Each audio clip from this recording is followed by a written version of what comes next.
de mudança do que foi a experiência brasileira de 400 anos de entrega de produto e o que é a experiência brasileira dos últimos 30, 20, 10, 5 ou os últimos anos, que é geradores, criadores de produtos e serviços, desbravadores de novas oportunidades. Então, nós estamos à busca da conquista de um novo espaço e um novo cenário. Este é o desafio do nosso novo estudante. É o desafio e que nós falaremos sobre esse desafio em nosso próximo bloco. E eu já vou deixar no ar a questão norteadora que os nossos convidados irão discorrer, dialogar sobre a mesma ao longo do segundo bloco. A questão norteadora, que é a nossa questão principal, é a que conduzirá o nosso segundo bloco. Na América Latina, a integração econômica possui condicionantes nacionais e condicionantes internacionais. Quais são esses condicionantes? E o Mercado Comum do Sul, o Mercosul, efetiva essa integração? Essa é a questão que eu deixo no ar para que os nossos convidados reflitam um pouquinho e analisem essa questão ao longo do segundo bloco e para vocês também. Não esqueçam que vocês também poderão participar do nosso programa enviando comentários, sugestões, perguntas para a nossa página no Facebook, facebook.com/diálogos acadêmicos. Até já!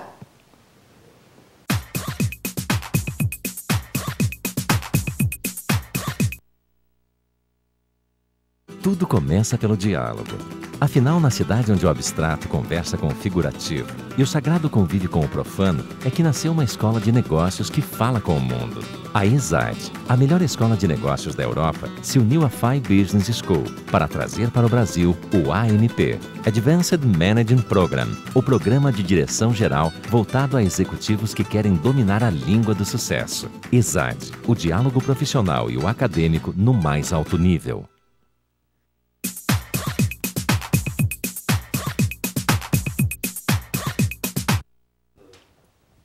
Voltamos para o segundo bloco do nosso programa, Diálogos Acadêmicos e Profissionais. O tema de hoje, negócios internacionais.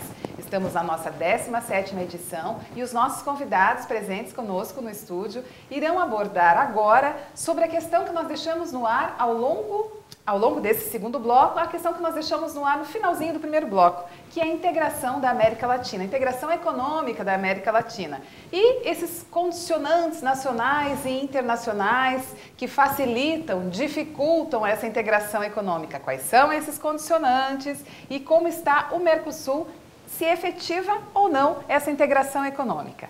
Bem, eu vou levantar uma questão sobre a integração econômica que eu estou aqui muito ansioso para dizer. Quando nós trabalhamos a questão, em geral nós discutimos a integração entre países, mas a questão mais fundamental que nós temos que discutir é a integração entre empresas. Primeiro que eu posso discutir a integração por diferentes ângulos, econômicos, culturais, esportivos, religiosos, assim por diante. Mas nós queremos discutir integração econômica. Então eu posso fazer, dentro de um país, uma economia se integra, quer dizer, dentro do Brasil uma economia se integra, dentro do Paraná, dentro de Curitiba uma economia é integrada, quando uma empresa completa serviços, completa produção, completa capitais, completa tecnologias, completa bens semi-industrializados, semi-processados ou matérias-primas para outra. Então, a integração é a capacidade das empresas completarem fatores de produção, mão de obra, capital, tecnologia, produtos entre si. Quando nós discutimos a integração com outros países, novamente vem o que os governos fazem? Criam facilidades para que as empresas completem produção. Criar facilidades significa reduzir impostos de importação, reduzir impostos de exportação, reduzir barreiras, reduzir todos os entraves que possam impedir a integração. Porém, todo processo de integração tem uma condicionante que é absolutamente fundamental. País pobre não se integra, país pobre se entrega ao comércio internacional. Por que isso acontece? Se não tiver base tecnológica, se não tiver base industrial, se não tiver bases de capitais, se não tiver capacidade de gerar diferentes produtos e diferentes serviços, eu não tenho que integrar.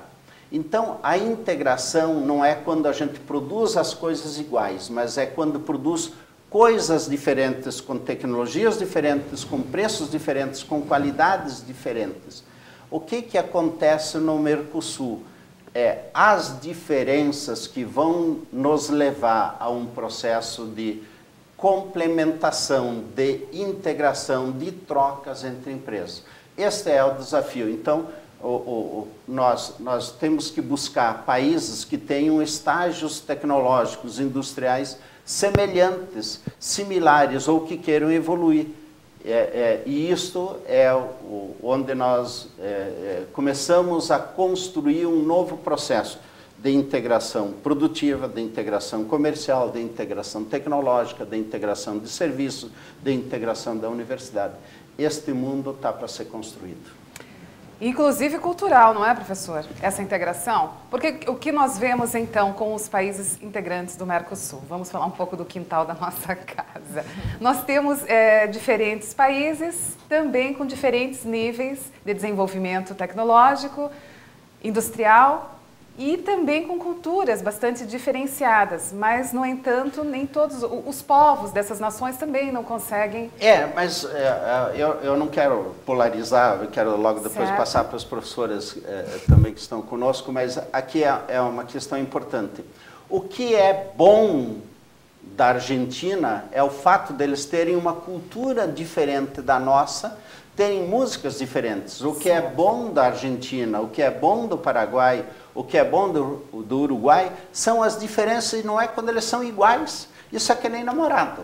No comecinho do namoro, como você é igual a mim, como você pensa igual. Depois do pau quebra, como você é diferente, como você é isso e aquilo. Mas o comércio internacional, a base do comércio internacional, são as diferenças e não as igualdades. A América Latina, historicamente, não se integrou, porque o Brasil produz soja, a Argentina produz soja,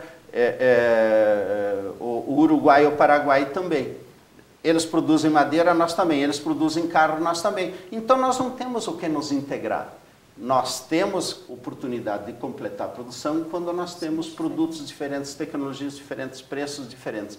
Então, é desejável que a Argentina cresça, que o Paraguai cresça, que o Uruguai cresça, que o Chile cresça, que a Bolívia cresça, até que a Venezuela cresça. Eu posso discutir a Venezuela politicamente, mas a Venezuela nos interessa comercialmente. País não tem amigos, país tem interesses em outros.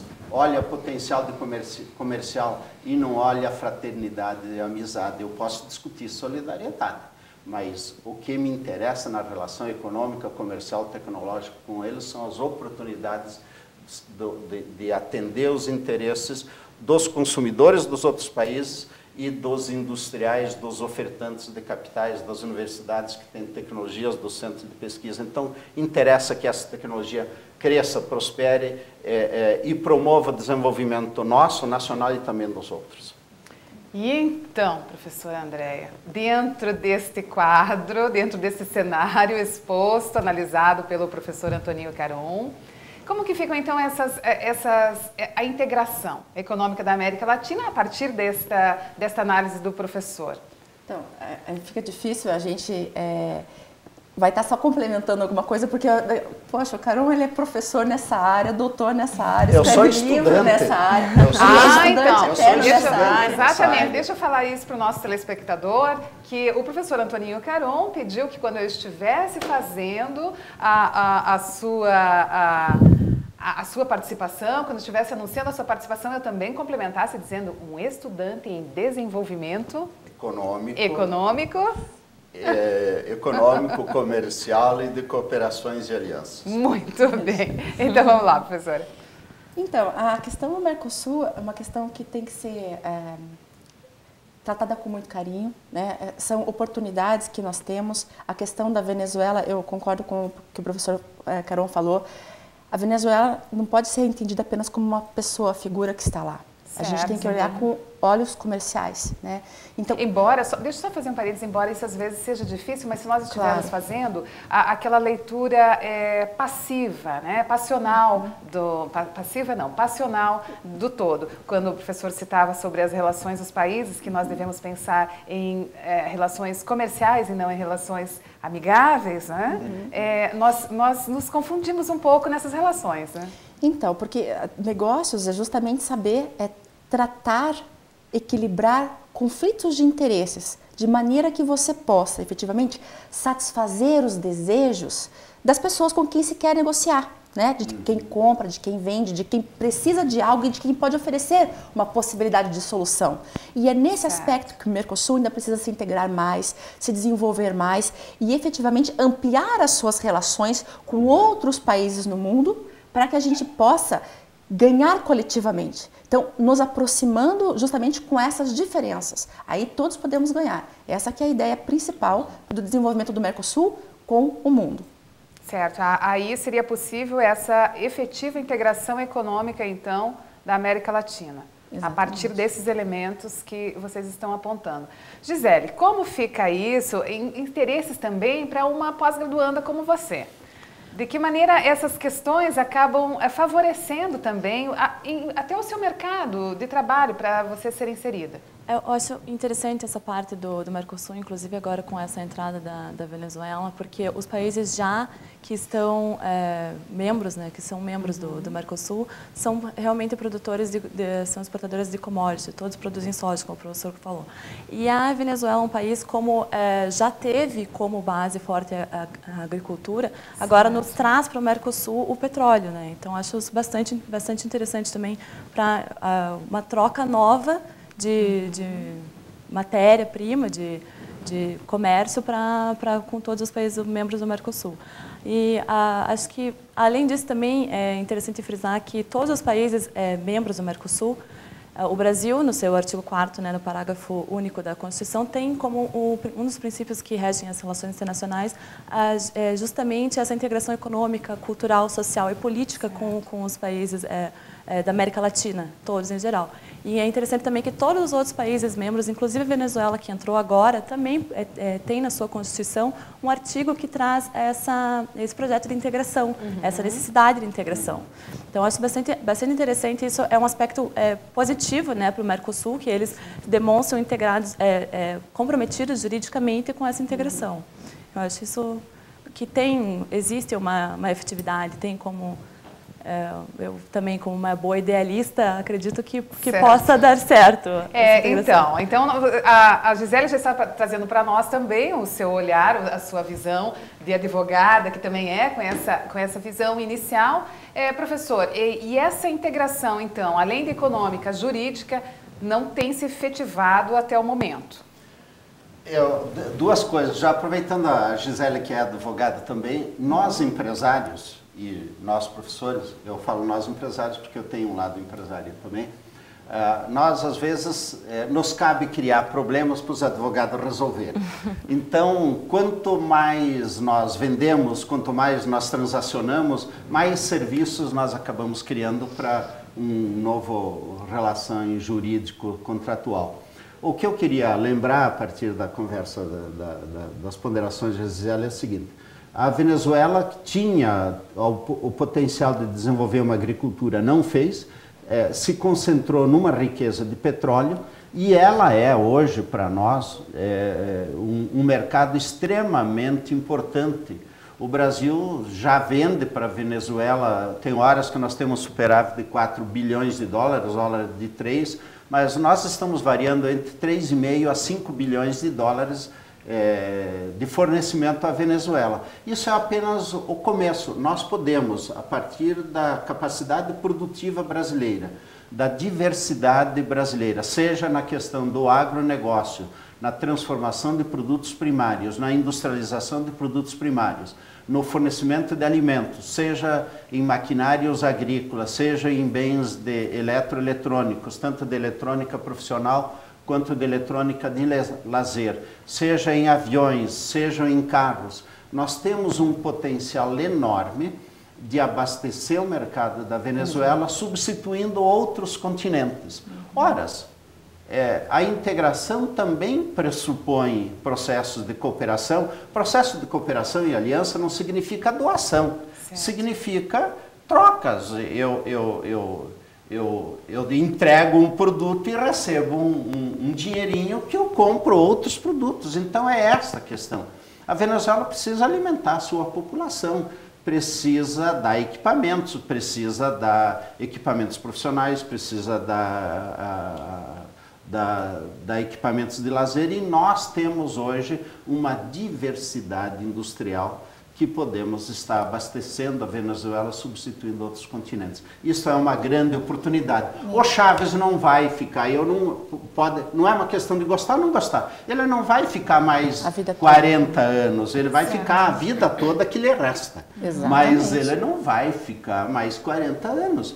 Um dia ele será substituído e nós poderemos ter gerado canais de trocas, de cooperação, de aliança, de entrega, de fornecimento de produtos e novas soluções econômicas e sociais. Mas que também a professora Andréa quer fazer uma colocação, eu só gostaria de colocar o seguinte, que também é cíclico, né, esse movimento, porque a partir do momento e nós temos que citar mesmo isso, dos governantes, esses ciclos eles se aproximam e retrocedem. Também as questões políticas são bastante fortes. Sim, mas a pressão das empresas é muito grande, porque o governo ele também tem que andar de acordo com o interesse das suas empresas. Os empresários têm um poder muito grande nas mãos e a partir disso que nós abrimos mais o mercado, que nós, por exemplo, favorecemos ou dificultamos relações com outros países. Quando nós protegemos, os empresários, por exemplo, se unem para exigir uma proteção comercial, uma barreira, né, uma medida de salvaguarda ou cota de importação, eles exigem para se proteger. Ao mesmo tempo que em outros setores a gente pode estar exigindo redução de barreira para conseguir, né, se desenvolver. E a ideia de transacionar com a Venezuela é bem interessante porque o Brasil deixa de ser apenas fornecedor de matérias-primas e produtos semi-manufaturados. Com a Venezuela ele tem a possibilidade de abastecer o mercado venezuelano, assim como outros mercados mundiais, com produtos com tecnologia incorporada e com maior valor agregado ao produto. E isso favorece a balança comercial nas trocas, né? Mas a entrada da Venezuela não significa afastamento de nenhum outro país. Exatamente. Pelo contrário, só faz sentido a incorporação de um parceiro adicional, consolidando e ampliando as relações já conquistadas e os caminhos já trilhados. A esses caminhos da integração com a Argentina, com o Paraguai e com o Uruguai, eles devem ser aprimorados, eles devem ser intensificados, e a este bom exemplo pode-se agregar outros. Então a integração só é boa quando promove desenvolvimento